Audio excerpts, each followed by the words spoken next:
The forgotten African origins of mac and cheese. When you think of mac and cheese, what comes to mind? Maybe it's that blue box from your childhood.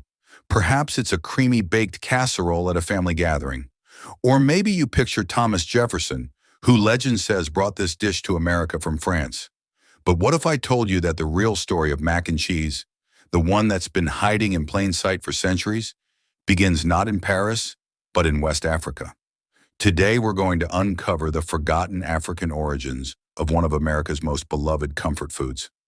This is a story about culinary ingenuity, cultural erasure, and the enslaved Africans who transformed simple ingredients into something that would become woven into the very fabric of American cuisine. So grab a seat and let's dig into the real history of mac and cheese. West African culinary traditions. To understand the true origins of mac and cheese, we need to travel back to West Africa, centuries before the transatlantic slave trade. In regions that are now Senegal, Ghana, Nigeria, and the Ivory Coast, diverse cultures had developed sophisticated cooking techniques that would prove absolutely crucial to this story. One of the most important traditions was the practice of boiling grains and starches until they became soft and creamy. West Africans had been cooking dishes like teboudien, a Senegalese dish of rice, fish, and vegetables cooked in a rich, creamy sauce. They made fufu by pounding and boiling starchy vegetables like yams and plantains into smooth, elastic textures. They created dishes using ground nuts and seeds to make thick, velvety sauces that coated every morsel of food. But here's the key. West Africans were absolute masters at creating creamy, rich textures using whatever ingredients they had available. They understood emulsification, the technique of combining fats and liquids to create smooth, cohesive sauces. They knew how to coax maximum flavor from minimal ingredients, and perhaps most importantly, they had a deep cultural tradition of communal eating, where dishes were meant to be shared, comforting, and nourishing. When Europeans began colonizing the Americas and the horrific transatlantic slave trade began, millions of West Africans were forcibly taken from their homes.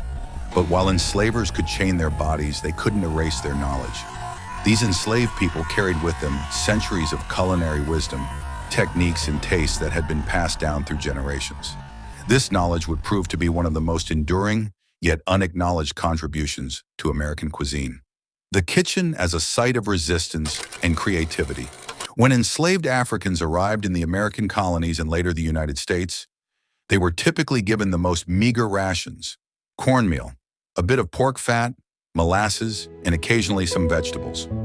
The food provided by enslavers was designed to keep people alive for labor, nothing more. But in the hands of these skilled cooks, something remarkable happened.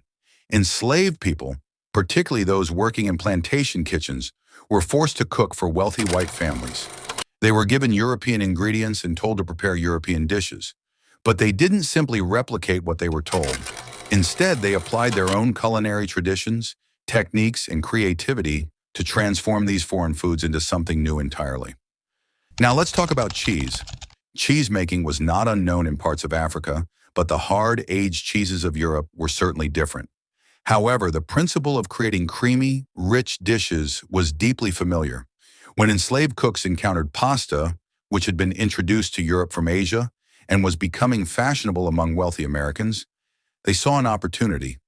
Pasta, when boiled, has a similar starchy quality to rice or other grains they had worked with. Cheese, when melted, could create that creamy, coating texture they knew how to achieve with ground nuts and other ingredients. The combination wasn't a stretch. It was a natural evolution of their existing knowledge applied to new ingredients. Historical records from plantation kitchens show that enslaved cooks were creating baked pasta dishes with cheese as early as the late 1700s. These weren't written down in cookbooks at first because, tragically, the intellectual and creative labor of enslaved people was rarely acknowledged or documented. But we know these dishes existed because of household accounts, letters, and later in the cookbooks written by white women who simply recorded family recipes without crediting the black cooks who actually created them. The genius was in the technique, boiling the pasta just right, creating a smooth cheese sauce using a roux, a technique that has African influences through the use of okra and other thickening agents, and often adding spices and seasonings that reflected African flavor preferences. Some versions included cayenne pepper, reflecting West African love for heat and spice. Others were enriched with eggs, creating a custard-like texture when baked. The Thomas Jefferson myth. Now let's address the elephant in the room. Thomas Jefferson. If you've ever looked up the history of mac and cheese, you've probably read that Jefferson brought mac and cheese to America after encountering it in France, or that he invented the American version. This story has been repeated so many times it's become accepted as fact. But here's what actually happened. Yes, Thomas Jefferson did travel to France and Italy in the 1780s. Yes, he did encounter pasta dishes there, including macaroni pie, and yes, he did have a macaroni machine shipped to Monticello. But who do you think was actually in the kitchen at Monticello? Who was doing the cooking? The answer is James Hemings and his sister, Mary Hemings Bell, among other enslaved cooks. James Hemings was actually brought to Paris by Jefferson and forced to train in French cooking techniques. When they returned to Virginia, Hemings was the one actually preparing these dishes, not Jefferson.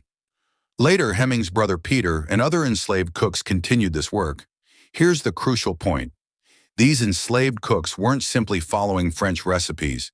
They were adapting, innovating, and applying their own culinary knowledge. The mac and cheese that became popular at Monticello and later spread among the Southern elite bore the fingerprints of African cooking techniques. The creamy texture, the baked casserole method, the way the dish was seasoned and served, all of this reflected the knowledge and creativity of enslaved African American cooks. But because of the power dynamics of slavery and the systemic erasure of Black contributions to American culture, Jefferson got the credit. It's a pattern we see repeated throughout American history.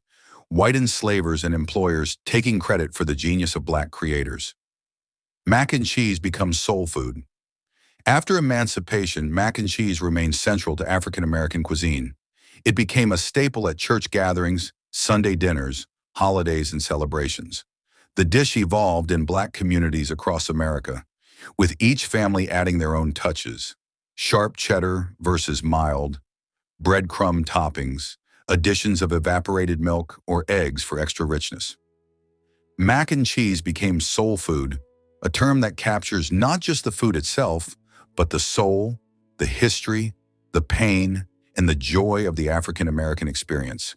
It's comfort food in the truest sense because it represents survival, creativity, and the determination to find joy and deliciousness even in the most oppressive circumstances. The dish also became democratized in the 20th century. In 1937, Kraft introduced its boxed macaroni and cheese during the Great Depression, marketing it as an affordable meal. While this made mac and cheese accessible to all Americans, it also further divorced the dish from its African origins in the popular imagination. The next time you enjoy a bowl of creamy, cheesy mac and cheese, I want you to remember this story. Remember the West African cooks who brought centuries of knowledge across the Atlantic. Remember the enslaved people who transformed simple ingredients into culinary masterpieces while living under unimaginable oppression. Remember that this dish, like so much of American cuisine, is actually African American cuisine. But don't just remember, take action. When you're at family gatherings and someone mentions Thomas Jefferson inventing mac and cheese, share the real story. When you see recipes or food articles that erase African American contributions, speak up in the comments, write to the editors, demand accurate representation. Support Black-owned restaurants and food businesses that are keeping these culinary traditions alive and thriving. Seek out cookbooks by African American authors that document these histories. Writers like Michael Twitty, Jessica B. Harris, and Adrian Miller, who have dedicated their careers to recovering and celebrating Black culinary heritage. Share their work, buy their books, amplify their voices. And here's something you can do right now. Share this video with at least 3 people who love food history. Post it on your social media with your own thoughts about why accurate food history matters. Tag me in your posts. I want to see the conversation growing. Better yet, the next time you make mac and cheese, share a photo. The origins of mac and cheese aren't just a footnote in culinary history.